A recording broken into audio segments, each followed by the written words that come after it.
Varicose veins కి సరైన చికిత్స కోసం సంప్రదించండి ఎవిస్ హాస్పిటల్. నమస్తే రమగారు. నమస్తే రమగారు, కొన్ని పనులు మనం ఇంట్లో చేసేటప్పుడు శుచిగా శుభ్రంగా ఉండి చేయాలి. అంటే స్నానం చేశాకే కొన్ని పనులు చేయాలని అంటారు కదా, అవేంటండి? పూజ అసలు ఇంకా అది నో ఆప్షన్. వంట, పూజ గది శుభ్రం చేయటం కూడా కదా. అవును, పూజ గది శుభ్రం చేయటం కూడా. పూజ వంట స్నానం చేసి చేసుకోవాలి. తర్వాత ఏమో ఏమంటారు, ఏదైనా మందులు తయారు చేసుకుంటాం అనుకో, ఆయుర్వేదంవి మనమే చిన్న చిట్కాలు చిన్నవైన అవి కూడా స్నానం చేసి చేసుకోవాలి. ఎవరినైనా వెళ్ళడానికి, ఎవరినైనా చూడడానికి, వాటికి కలవడానికి వెళ్ళేటప్పుడు, పసిపిల్లల్ని పెద్దవాళ్ళని దేవాలయాలకు వెళ్ళేటప్పుడు స్నానం నియమం, సాధారణ నియమం చేయాలి. ఇప్పుడు స్నానం చేసి చేసుకుంటాం. స్నానం చేయకుండా ఎవరు చేస్తారండి అని వెంటనే 100 మెసేజ్లు వస్తాయి మనకి. చేస్తారు, ఖచ్చితంగా చేస్తారు. స్నానం చేయకుండా ఎవరింటికైనా వెళ్ళేటప్పుడు స్నానం చేయకుండా వెళ్ళకూడదు. పూర్వకాలంలో ప్రయాణాలకి బయలుదేరేటప్పుడు కూడా స్నానం చేసి బయలుదేరమని ఒక నియమం ఉండేది. సాయంకాలం బయలుదేరితే అక్కర్లేదు, కానీ ఉదయం నిద్ర లేచాక ప్రయాణం అయ్యేవాళ్ళు ఇంట్లో నీళ్ళు పోసుకుని వెళ్తే మంచిది. అట్లా వెళ్ళేవాళ్ళు కాదా రమ్మగారు? అట్లా ఉండేదా? అంటే వెళ్ళేవాళ్ళు, అలా చేసేవాళ్ళు, తప్పకుండా స్నానం చేయాలి. ఇప్పుడు ఏముంది, పొద్దున్నే కారు ఎక్కేస్తాం, పిల్లలు పాచిమహాలతో ఎక్కేస్తారు, వెళ్ళాక అక్కడ ఎక్కడో చేస్తాం స్నానం కదా, అలా చేస్తాం కదా. చెయ్యవు రమ్మగారు, నువ్వు చెయ్యవు, చేసే వెళ్ళాలంతే. అదే ఏమైనా సరే, అంతే ఏమైనా సరే మా నియమం, మేము దీపారాధన చేసే వెళ్ళాలి అంతే. ఖచ్చితంగా స్నానం చేయాలి, దీపం పెట్టాలి. వీరుగా కూడా తీయం కదా రమ్మగారు కదా. అవును. ఇప్పుడు ఈ పచ్చళ్ళు ముట్టుకోవటము, తర్వాత ఉప్పు పసుపు కుంకాలు అవి దాచిపెట్టుకునేవి తీయటాలు, వాటన్నిటికీ కూడా స్నానం చేస్తే ఒక శుద్ధి ఫీలింగ్ మనకి అలవాటు ఇది. ఇప్పుడు స్నానం చేయకుండా వంట చేసేవాళ్ళు లేరా అంటే బోళ్ళంత మంది కొల్లలు ఉన్నారు. అవును. ఈ పొద్దున్నే ఉద్యోగాలకు పరిగెత్తే వాళ్ళు ఊరికి ముందు స్నానం చేసి మంచి బట్టలు కట్టుకుంటే ఎలాగా, స్నానం చేశాక ఇల్లు ఎలా తుడుచుకుంటాం, స్నానం చేశాక బట్టలు ఎలా ఉతుక్కుంటాం, అవన్నీ పనులు అయ్యాక స్నానం చేస్తాం. వెసులుబాటే చేయాలి. నియమం అయితే మాత్రం చేయాల్సిందే. మీరు ఒక నియమం పెట్టుకుంటే, మనం పెట్టుకుంటే, మామూలుగా మన జీవితంలో ఏదైనా నియమం పెట్టుకుంటే ఆ లైఫ్ స్టైల్ వేరేగా ఉంటుంది. స్నానం మన నియమం. పొద్దున్నే స్నానం చేసే వంటింట్లోకి ప్రవేశించే వాళ్ళు 50% ఉన్నారు ఇప్పటికీ మన దగ్గర. నేను పాలు గీలు పెట్టేసుకుంటాను, స్టవ్ మీద పెట్టేస్తాను. స్టవ్ ముట్టుకోవడానికి స్నానం చేయాలన్న నియమం నాకు లేదు. ఆ స్టవ్ వేరు, ఆ తర్వాత వంట చేసుకునేటప్పుడు మళ్ళీ ఒకసారి స్టవ్ తుడుచుకుని వంట చేసుకుంటాం. మాకు పాలకి వాటికి అంటు ఫీలింగ్ నాకు లేదు, నా ఉద్దేశం అదేలేండి. నా ఉద్దేశం అదే.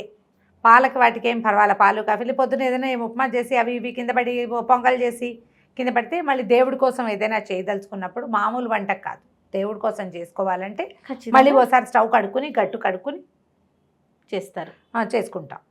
ఇవన్నీ ఏంటంటే అలవాట్లు, నియమాలు, పద్ధతులు ఇళ్లల్లో ఉన్నవి. మీరు అన్నట్లుగా నియమం అని పెట్టుకుంటే రమ్మగారు ఎప్పటికీ చేయాలి కదా. మనకు అది వీలవ్వచ్చు, వీలు కాకపోవచ్చేమో. ఎప్పుడైనా ఒకసారి వీలు కాకపోతే భగవన్ నామస్మరణ చేసుకుని వదిలిపెట్టాలి.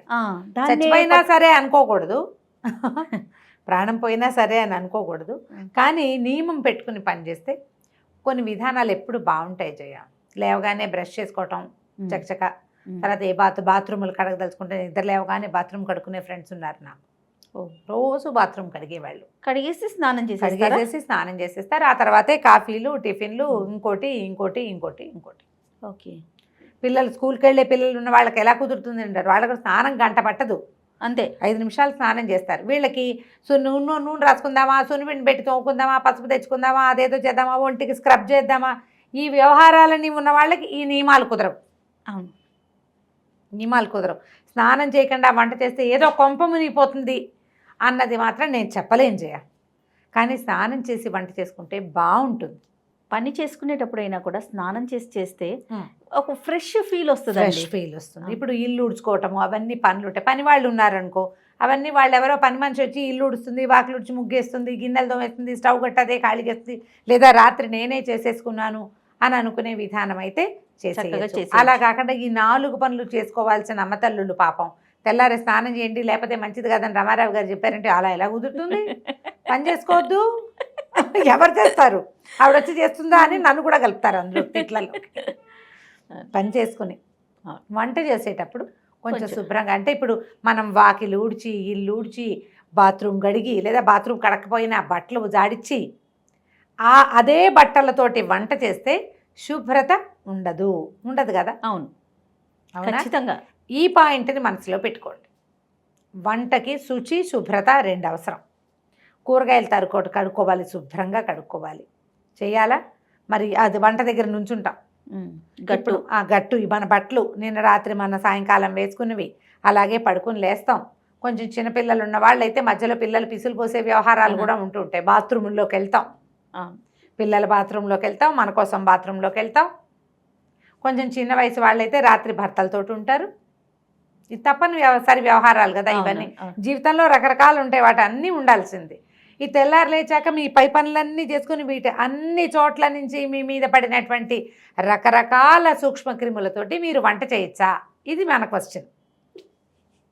చేస్తే ఆ వంట శుచిగా శుభ్రంగా ఉంటుందా? ఇది మీకే క్వశ్చన్. అంతే. చేయొద్దు అని నేను చెప్పట్లేదమ్మా, ఆలోచించుకుని చేయండి అని మాత్రం చెప్తా. మనం ఏం పని చేసాం దాని ఎఫెక్ట్ మనం వండే వంట మీద ఉంటుంది. కాబట్టి స్నానం చేసి వంట చేసుకుంటే బాగుంటుంది. ఓకే. హెల్త్కి ఇంకొంచెం ప్లస్ పాయింట్, మనం ఒక్క పాయింట్ వేసిన వాళ్ళం అవుతాం. ఓకే.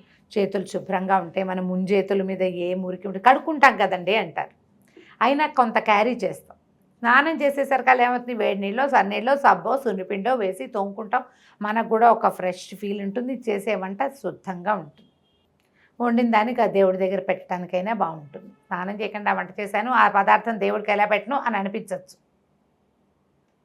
మేమందరం స్నానం చేస్తాము, స్నానం చేసే వంట చేస్తామంటే ఒక 250 అయినా వస్తాయి. మిగిలిన వాళ్ళల్లో కొంతమంది చేస్తే బాగుంటుంది ఇప్పుడు చెప్పింది కదా అని ఇంకో 250 మంది ఫాలో అవుతారు. గాడిద గుడ్డు అని రాసేవాళ్ళు కూడా ఉంటారు.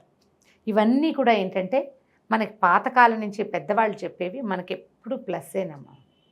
కుదిరితే వేసుకో, కుదిరినప్పుడు వేసుకో, కుదుర్చుకో, ట్రై చేయండి. ఇప్పుడు నిన్నటిదాకా మనం చాలా తీవ్రమైన పరిస్థితుల్లో ఉన్నాం. ఇవాళ కొంచెం రిలాక్స్ అయ్యాం. అంతగా ఇంటికి వెళ్ళంగానే స్నానాలు చేసేయటం, ఆ బట్టలు తడిపేసుకోవడం, పట్టుచీరలైనా తడిపేసేసేయటం, కూరగాయలైనా సర్ఫతో కడిగేసేయటం మానేసాం.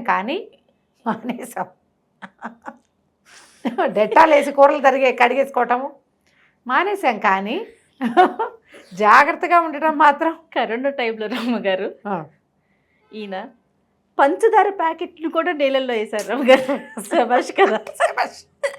ఉన్నారు కూరలు డెట్టాలు వేసి కూరలు కడుక్కున్న వాళ్ళు, సర్ఫ్ వేసి కూరలు కడుక్కున్న వాళ్ళు. భయానికి జాగ్రత్త కదా.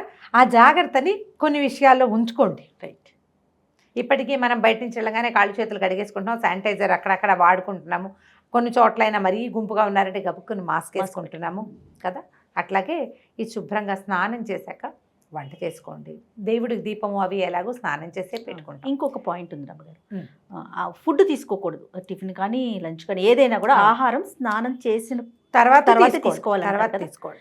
ఏమండి ఏమన్నా అంటే సంబంధించి ఏమన్నా ఉన్నాయా రమ్మగారు? చెప్దాం. స్నానం చేసేటప్పుడు స్నానం చేయగానే ఏమవుతుంది, ఒళ్ళు చల్లగా అవుతుంది. అవును కదా.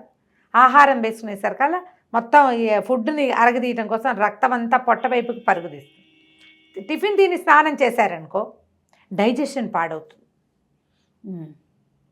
స్నానం చేశాక తీసుకునే ఆహార స్వీకారంలో పొట్ట సక్సెస్ఫుల్గా పనిచేస్తుంది. అరుగుదల కోసం. మనం చూడండి, చంటి పిల్లలకి పొట్ట నిండా పాలుండి నీళ్ళు పోసి అంటే బళక్కమని కక్కేస్తారు. కాసిన పాలు ఇచ్చి అంటే ఆకలి పొట్టతోటి నీళ్ళు పోయకూడదు, కడుపు నిండా పాలు ఇచ్చాక నీళ్ళు పోయకూడదు. 2 నియమాలు ఉంటాయి. కాసిన ఇవ్వాలి, కొద్దిగా పాలు బట్టి నీళ్ళు పోస్తాం. పిల్లలకు కూడా స్నానం చేయించి టిఫిన్ పెడతాం, అవునా కాదా? అవునండి, అవును. అదే నియమం మనకు కూడా ఉంచుకోండి. ఇంకా కొంచెం పెద్ద ఏజ్ మెనోపాజ్లు అవి వస్తాయి ఆడవాళ్ళకి, డైజెషన్ ప్రాబ్లమ్స్ చాలా వస్తాయి. వీళ్ళు స్నానం చేశాకే టిఫిన్ తినటం మంచిది. టిఫిన్ తిని వెంటనే నీళ్ళకి వెళ్ళపోకండి, అది మంచిది కాదు. ఎందుకంటే మనం ఏం చేస్తాం, నీళ్ళతోటి బాడీ బ్లడ్ ప్రెషర్ ఈ సర్క్యులేషన్లో ఇవి మార్చేస్తాం. స్నానం వల్ల ఒళ్ళంతా తోముతాము, నీళ్ళు పోసుకుంటాం, వేడిపో చల్లబో ఏవో పోస్తాము, బాడీ చల్లబడుతుంది. మనకు కావాల్సింది ఏంటి, పొట్టలో హీట్ ఉండాలి. ఆ వేడే కదా మీకు ఆ అన్నాన్ని కరిగించే ఫుడ్ని. ఇప్పుడు అన్నం కాదండి, టిఫిన్ ఏంటి 4 ఇడ్లీలైనా తింటాంగా. తెల్లవారి పైగా అది బ్రేక్ఫాస్ట్. రాత్రి తిన్న తర్వాత మళ్ళీ ఇప్పుడే తింటున్నాం, రక్తం పరుగులు పెడుతుంది పొట్టకి. శక్తి అంతా ఒంట్లో ఉన్న వేడంతా అక్కడ పనిచేయటం మొదలు పెడుతుంది. నీళ్ళు పోసి చల్లారి చేస్తే చెప్పండి, మంట పెట్టి నీళ్ళు పోసాము ఏమవుతుంది? పొగొస్తుంది. అది మంట పెట్టి దాని మీద నీళ్లు పెట్టాలి, దాంట్లో పెట్టకూడదు. మనం పుట్టినప్పటి నుంచి నేర్చుకుంటూనే ఉన్నాం కదా, కొత్త కూరలు నేర్చుకుంటాం, కొత్తవేవో టిఫిన్లు నేర్చుకుంటాం, హెయిర్ స్టైల్ మారుస్తాం, చీర కట్టు మారుస్తాం, అన్ని ఏమీ మారకుండా అలాగే ఉన్న వాళ్ళు కూడా కొన్ని కొత్త కొత్తవి ఇంప్లిమెంట్ చేస్తారు. నేర్చుకుంటూ ఉంటాం కదా కదా, చచ్చేదాకా నేర్చుకోవాల్సిందే. ఏదో ఒక మంచి విషయం మనకి తెలియంది లేదా తెలిసినా మనకి ఆచరించడం కుదరంది కొంచెం చిన్న చిన్న మార్పులు చేసుకుంటే హెల్తీ లివింగ్కి ఇవన్నీ హెల్ప్ చేస్తాయి. తప్పకుండా అండి.